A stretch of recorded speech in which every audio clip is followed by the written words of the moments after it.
Kidney patient का मतलब कि उनका बीपी बहुत हाई है, बहुत हाई मतलब 200/100 दवाई से भी कंट्रोल नहीं हो रहा, नंबर 1। बॉडी में स्वेलिंग है, सूजन है, नंबर 2। यूरिन आउटपुट आधे लीटर से कम है, नंबर 3। एक्सट्रीम वीकनेस है। एक्सट्रीम वीकनेस क्यों? जब पानी बॉडी में जमा हो जाएगा, हार्ट लंग्स ठीक से काम नहीं करेंगे तो कमजोरी आएगी, नंबर 3। और साथ ही में उल्टी आती है, इचिंग होती है। तो ये 5 चीजें हैं। तो इसका मतलब आप किडनी के पेशेंट हैं। अब क्या करना है?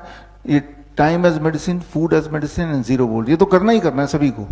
इसके अलावा हॉट वाटर इमर्शन। क्यों? क्योंकि 2 किडनी तो काम नहीं कर रही, तो तीसरा किडनी की सहारा लेना है। तीसरा किडनी कौन सा है? Your skin. जब आप गर्म पानी में बैठते हैं 40 डिग्री सेल्सियस और पानी का प्रेशर दबाव पड़ता है बॉडी के ऊपर, तो आपकी स्किन किडनी के रूप में काम करने लगती है। तो ऐसा करने से क्या एक्सपेक्ट करेंगे आप? जब आप हॉट वाटर इमर्शन करेंगे, कहां तक पानी में डूबा होना चाहिए? मान लो नाभि के 1 इंच ऊपर तक, और 1 घंटा बैठिए। लेकिन कुछ लोगों के सवाल है, अभी मैं लूंगा, कि जब हम बैठते हैं तो नोजिया फील होता है, वीकनेस फील होती है, चक्कर आने लगते हैं। ये सारे आपके कुछ लोगों के एक्सपीरियंसेस हैं, है ना? ये सभी को आएंगे, अधिकतर लोगों को। हेल्दी से हेल्दी इंसान भी जब पहली बार बैठेगा हॉट वाटर इमर्शन में, कुछ देर बाद उसको नोजिया फील होगा, ब्रेथलेसनेस फील होगी, है ना? क्योंकि जब आप हॉट वाटर इमर्शन में बैठ रहे हैं तो आपका ब्लड सर्कुलेशन काफी तेजी से बढ़ेगा, आपका हार्ट बीट, आपका पल्स रेट बढ़ेगा। यही जो बढ़ा हुआ है, इसी से आपका skin will become a 3rd kidney. लेकिन क्योंकि कभी पहले अभी ऐसा किया नहीं है, इसलिए बॉडी जल्दी थक जाएगा। इसीलिए पहली बार जब आप करते हैं तो पानी का लेवल नाभि से थोड़ा ऊपर तक ही हम रखते हैं और आधे घंटे ही बैठने बोलते हैं। आपको तब तक बैठना है जब तक आप कंफर्टेबल हैं। जैसे ही लगता है कि नोजेटिक लग रहा है, कमजोरी लग रही है, चक्कर आ रहे हैं, धीरे से उठ के बाहर आ जाना है। धीरे से क्यों? क्योंकि जब पानी के अंदर है तो आपका ब्लड प्रेशर कम हो जाएगा, ब्लड प्रेशर कम हो जाएगा। तो जब पानी से बाहर आएंगे तो उसके लिए ऐसे बैठे हैं, उठना पड़ेगा ना। जैसे ही उठते हैं हम तो हमारे बॉडी का प्रेशर डिफरेंस चेंज हो जाता है। It is called postural hypotension. ऐसे बैठे हैं, अलग प्रेशर है। खड़े होने के बाद हार्ट को जोर लगाना पड़ेगा ब्लड को और ऊपर तक भेजने के लिए। हार्ट तो अभी यहाँ था, यहाँ आ गया। ये जो डिफरेंस है, तो इसमें हो सकता है कि लड़खड़ा जाएं, आप गिर जाएं।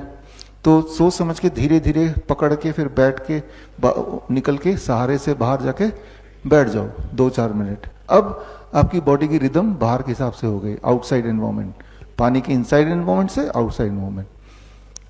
अगले दिन जब आप करेंगे तो आप देखेंगे कि आधे घंटे की जगह 40 मिनट तक आप सस्टेन कर पा रहे हैं।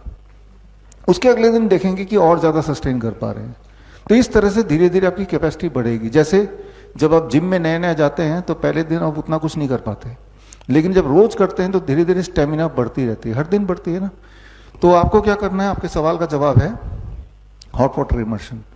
1 महीने से लेकर 3 महीना लग सकता है, लेकिन एटलीस्ट डायलिसिस जो लोग कराते हैं, डायलिसिस छूट जाती है उनकी, दवाइयाँ छूट जाती हैं, बीपी नॉर्मल होने लगता है, नॉर्मल हो जाता है, स्वेलिंग गायब हो जाती है, यूरिन आउटपुट बढ़ जाता है ना। और ये तीनों चीज होने का मतलब वीकनेस भी चली जाएगी, इचिंग चली जाएगी, वॉमिटिंग चली जाएगी। इचिंग क्यों होती है? जो चीजें पेशाब के रास्ते जाना चाहिए वो तो जा नहीं पा रहा है, तो स्किन के रास्ते बाहर निकलती है। तो ज्यादा निकलेगा टॉक्सिक स्किन के रास्ते, तो स्किन में इचिंग होगी फिर, है ना। तो किडनी के पेशेंट को अलग से क्या करना है? बिसाइड जो आप कर रहे हैं हॉट वाटर इमर्शन करना है। कितनी देर करना है? आइडली 2 घंटे करना है, लेकिन 2 घंटे एक बार में तो नहीं कर सकते। कर लेंगे 10-15 दिन में, धीरे धीरे स्टेमिना बढ़ जाएगा।